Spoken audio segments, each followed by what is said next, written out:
Crawlspace encapsulation during new home construction is one of the highest impact upgrades for moisture control and indoor air quality. Start by planning the vapor barrier layout before the concrete or floor framing is finished, so seams and wall connections are continuous and accessible.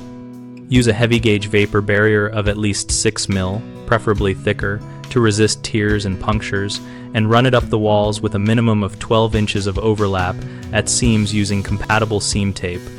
Fasten the barrier to foundation walls with a mechanical termination bar where possible to prevent detachment.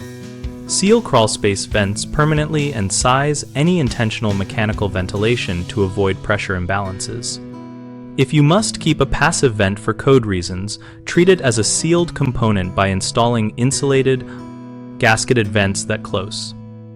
Insulate the sill plate and rim joist from the conditioned space using closed cell spray foam or rigid board cut and sealed with spray foam to stop air leakage and thermal bridging. Apply a continuous insulation layer across the floor joist perimeter where practical. Plan for active humidity control by sizing an energy recovery ventilator or heat recovery ventilator for the crawlspace volume and local climate, or choose a dehumidifier with drainline and float protection size to remove at least the expected latent load. Position equipment near access points and service clearances. Finally, detail drainage and grading so perimeter drains and footing drains tie to a safe discharge, and slope the ground away from foundations before installing the vapor barrier to reduce water load on the encapsulation system. 3 common mistakes to avoid are failing to detail the vapor barrier seams and wall terminations, which leads to moisture wicking and trapped water.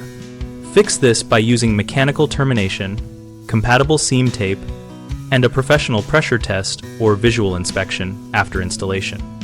Another common issue is leaving rim joists and sill plates uninsulated and unsealed, which permits air exchange and mold growth.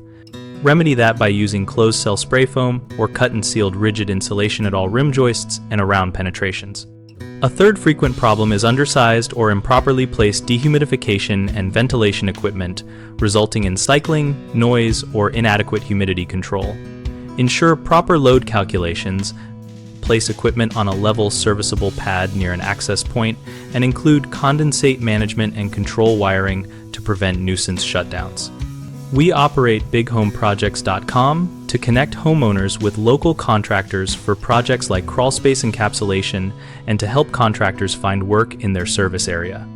We also host a discussion community where we, our members, and tradespeople exchange real-world tips, ask questions, and share experiences related to upgrading new home construction.